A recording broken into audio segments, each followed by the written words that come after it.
So apparently my regulator was shiting the bed. And my Thomas Cooper's Pale Ale is still not carbonated. It's been in there for a couple weeks. I did go away. So long story short, I had to get myself some new gear. One of the big downfalls of homebrewing is we love to spend money. I don't know if it's a big downfall or not, but I like buying new gear. So I finally got myself a new regulator. So we're doing an unboxing. I also picked up, I believe this is what's in here. We shall see, but I also, if it's the package I believe it is, I also picked up a couple of partial mash kits to help people transition from kits into all grain. Partial mash is an incredible way to start the process of learning how to do all grain brewing. Take my hand off with my little jackknife there. Let's have a little peek. The unboxing party begins. Let's do it. All right. So there's the one of the partial mash kits. It's Brewer's Best kit. It's 1 gallon. I'm going to do some 1 gallon kits. This one is a, what the heck is it? It says color is amber. So did I order an amber ale? Geez, I'm surprised it doesn't even say what. Oh, it's an IPA.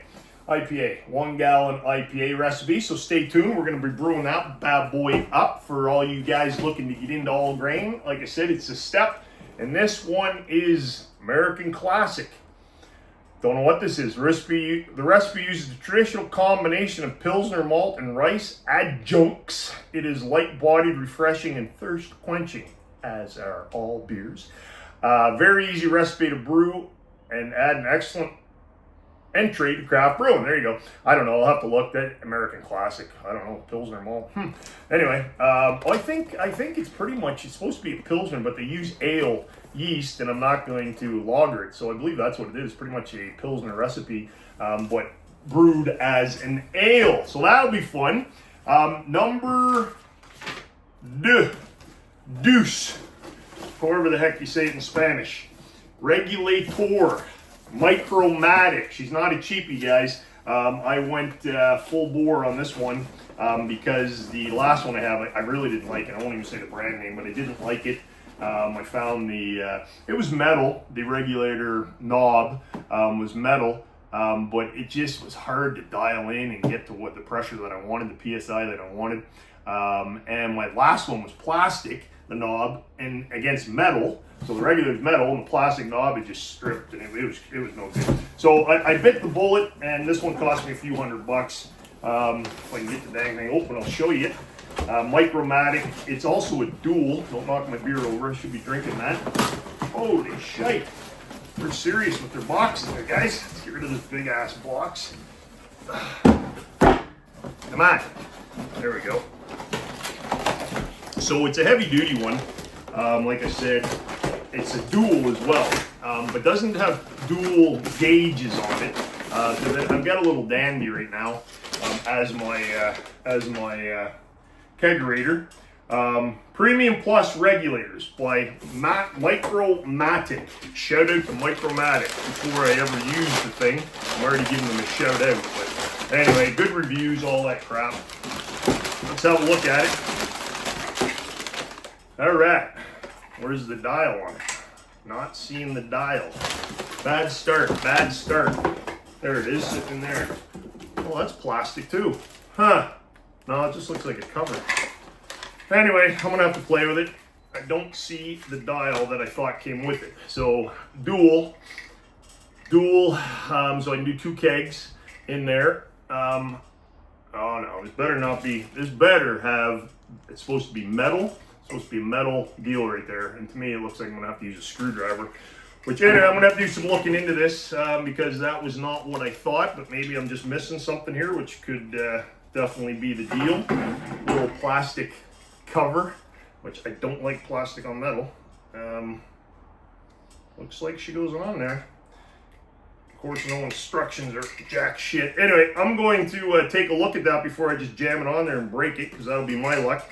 I'll end up doing that. I got to get that Thomas Cooper's carved up. So it did have enough CO2 to seal the keg. So the keg's been sealed, so it's okay. So what I'm going to do is I'm going to get this thing hooked up. I'm going to get that Thomas Cooper's sparkling pale ale, 35 psi for 24 hours, and then take her off the gas, and we should be able to taste test that thing finally in a few days. It's been a long process. So what can I tell you real quickly is what happened is I put the gas on, and I checked it the next day, 24 hours later, and I took a little sample, and it wasn't carbed at all. I looked at my gauge, and it was down to 0. Still, the which is incredible, the tank didn't empty, the CO2 tank. Still had half a tank. It lost some. And then I took my trusty bottle of Star San, which you should do. You spray it around the keg, see if the keg's leaking. Wasn't any, and you'd look for bubbling. There wasn't any bubbling going on. So I was like, well, maybe it was just, maybe I didn't turn the gas little switch on here, what have you. So I did that, did it again, still nothing the next day. So then I started going to my regulator and couldn't see anything. Didn't spray the regulator, so where it ended up leaking was right here, where it connects from the shaft that comes out of the keg into the actual regulator itself. The metal piece right there, it ended up leaking, but I didn't discover it until the next day when I started playing with it, and I turned the gas off, turned it back on, this one just went, it was started leaking hard. So there was a small leak there originally, and then as I started messing with it, it became a massive leak, and she's gone, she's toast. So we got a new one. I got to figure this out. That is not what I saw on when I ordered it. I know it isn't, but anyway, whatever. Screwdriver, it's got a slot for a screwdriver, so I'll be able to play with it. But we'll figure it out. We'll go from there. But that's the deal, guys. That's the shopping trip complete. And it is Friday, so cheers to you guys. Hope it's a long weekend too. We call it the May 2-4 weekend up here in Canada. So have yourself a good weekend. If you're new to brewing, check under this video. I have a beginner's brewers Bootcamp you can sign up to, teach you all the basics of brewing. If you've been brewing for a while or you're moving into all grain, I'll also put a sign up. I give away my top 5 best, my personal best-selling recipes to the beers that I brewed at my brew pub. So that's what I got. Big Rob. He's out of here, and get it into you this weekend, guys. Cheers.